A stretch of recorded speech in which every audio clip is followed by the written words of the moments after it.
All right, so we're back here for part 2. Now, what we've come up with here on the right side is a generalization. And we can generalize that into a formula for compound interest. Now, this looks really complicated, but understand that we're going to have numbers for most of these variables here. A is the amount. That's going to be the amount after a certain period of time. So after, we'll say t years. T is the variable for time. So this is where we end. This is our ending amount. P is where we start from. That's the principal. That's what we invest or borrow. R, that was our rate, our percentage. N, that's the number of times we compound or we calculate interest in 1 year. And then we have the T here. T is the time in years that we are investing or borrowing for. Okay? Now you'll notice that the exponent here is N times T. Well, let's say if I did this quarterly, 4 times, but I do this for 3 years, this is the number of pay periods that I'm going to have. That would be 12 pay periods, 4 times 3. Okay, so that's what the exponent is representing. So let's say, I'm going to give you an example here. Let's say we start with $5,000. Okay, I'll put it on the side here. So our principal is $5,000. Let's say the interest rate is 7%. Now, by the way, if you follow the stock market, over the last 75 years or so, the average rate of increase in the stock market is 7%. Now, that doesn't mean there are years where the markets have gone way down if there's been a crash, for example, like 2008, or even the beginning of last year with COVID. But in the long run, overall, the markets have returned an average of 7%. So let's say that that's what we're earning here. And let's say we want to do this for 1 year. So time is 1 year. If we compound monthly, so we're going to say A equals, and we're just going to substitute our numbers. So 5,000 would be the p-value. That's our initial investment. That's what we start from, parentheses, 1 plus. Now, rate is 0.07. If we compound monthly, that means that we do this 12 times. So each year, we're going to calculate 12 times the interest at 12 different points. And then n times t is 12 times 1, which is just 12. And now this is a calculator problem. So 5,000, whoops, 1 plus 0.07 divided by 12. Okay, and raised to the 12th, whoops, raised, I need an exponent, to the 12th power, enter. And we have, so after 1 year, we will have $5,361.45. Now let's say we compound weekly. That means that n is 52. So each week we recalculate the interest. Everything is going to stay the same except the n value. Okay, so when in the parentheses, my rate is still 0.07, but now the number of times we calculate or compound is 52. And then the exponent is 52 times 1. Now, if you work that out, the amount will be $5,362.29. So it's a little bit more. And again, you can argue and say, well, you know what, that's not that significant, but I would argue that if this is an investment, I want to maximize the amount of money that I'm making. So to have an extra dollar is a good thing.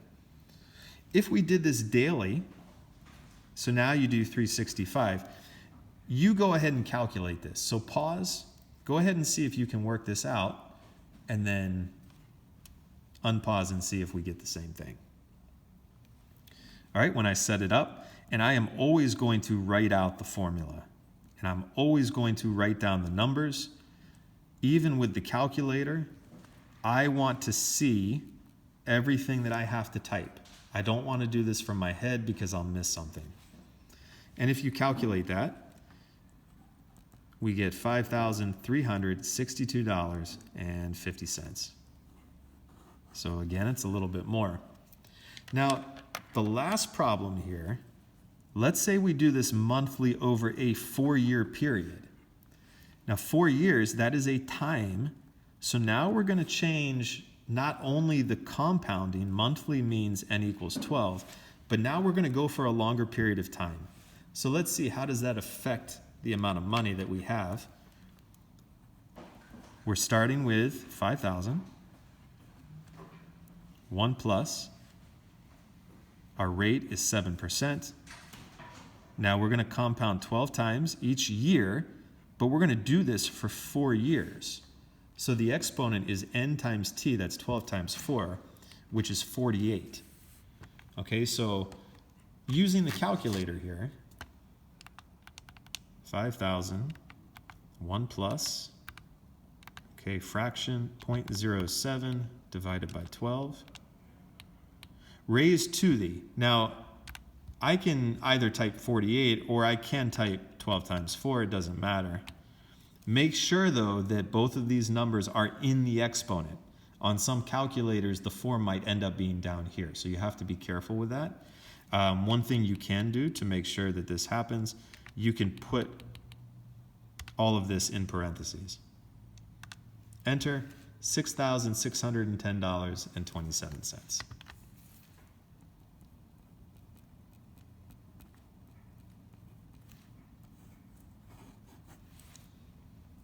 All right, now I'm going to add in one more problem here and just show you the power of compounding. Let's say that we do this. Let's say we make this investment and we compound quarterly. But let's say we do this for 45 years.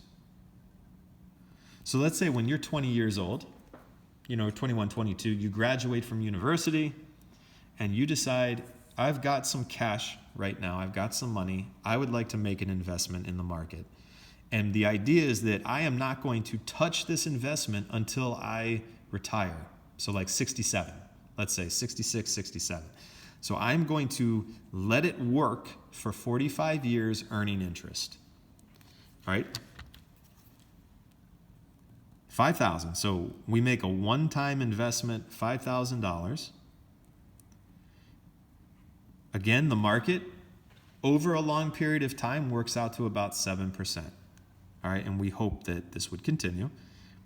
Quarterly means n is 4. Now the exponent is 4 times 45, which is 180. So 5,000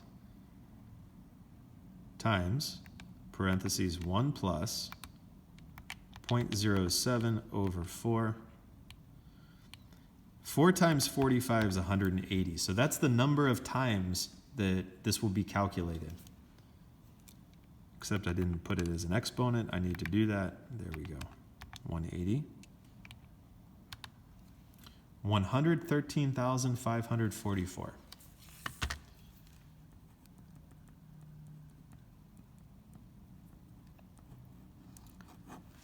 So you take an investment of $5,000, and if you're willing to wait long enough to be that patient at the end of 45 years, by the time you're ready to retire, 5,000 has turned into 113,544. That's a significant change right there. That is a significant amount of money. And so compounding is really the way that if you want to build wealth and to try to save for the future, compounding is a big part of that. Now, at the same time, imagine this is money that you owe. If you don't make payments on time and you start getting charged interest, credit cards, mortgage payments, loans, things like that, this growth is also going to happen in a negative way for you. All right, so that's really important that we understand how this works, because this is an exponential function. So if we were to graph it, the growth is going to go like this, whether that is your the amount of money that you are earning or the amount of money that you are owing and having to pay. And that's the end of part 2.